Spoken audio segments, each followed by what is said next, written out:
No, in fact, I think I will suggest that go by the market size. That means focus on the large markets where major imports are happening. Look into the market growth. Also focus on the emerging markets where the growth is there and the market distance, because it's better you focus on the market which are in closer by, because freights are pretty high and that can be a factor for that.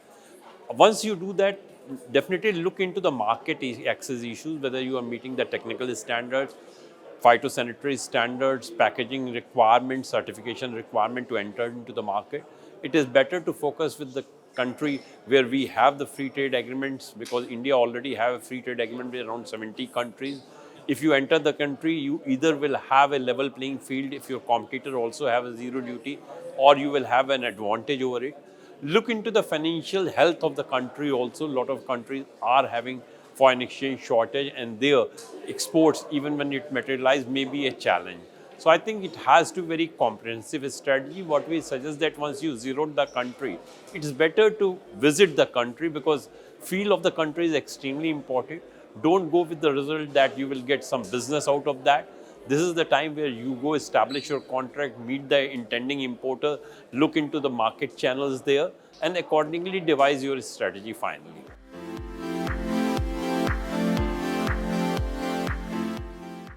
So FTA can play a very effective role, because assuming you are equally competitive with your competitors in a B country, but B country is having an FTA, so you will be outpriced into the market, because at the end of the day, buyer is interested in the landed price of the product.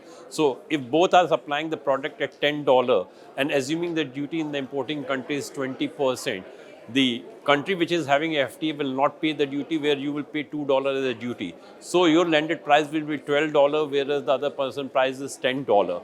Here the FTA will play a very important role. Let us also look into the FTA from a strategic point of view. Today FTA is not just for the trade per se. India has formed up the Quad on the east with Japan and Australia, on the west with UAE and Israel, along with US. And we already have the FTA with Japan, Australia and UAE. We may be forming up one very soon with the Israel, and I will not be surprised if in the next 5 years we firm up with the US also. We already have some issues of the market access. But once is that, and that will pave the way for a long-term marketing for the SMEs as well.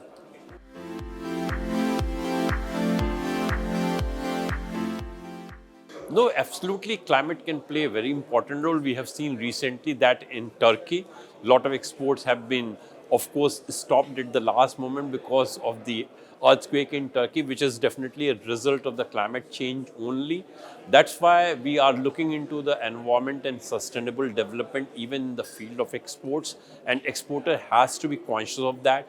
If the climate keeps on changing, those who are exporting, for example, the woolen garment, will find it very difficult to export to some of the countries. Some of the countries in Europe this time has very severe summer. Some of the countries will have a very extreme winter also, and that is something which cannot be factored. So climate will definitely play a very important role, and that's why we all should look into a sustainable development, in a sense that we keep on in our business, but at the same time we don't compromise on environment.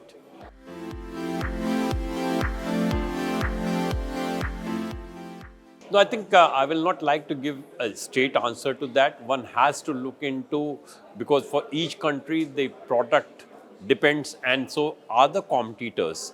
In some of the countries, for example, if you are talking about apparel, my competition is with the Bangladesh, with Sri Lanka, with Vietnam as a new competitor.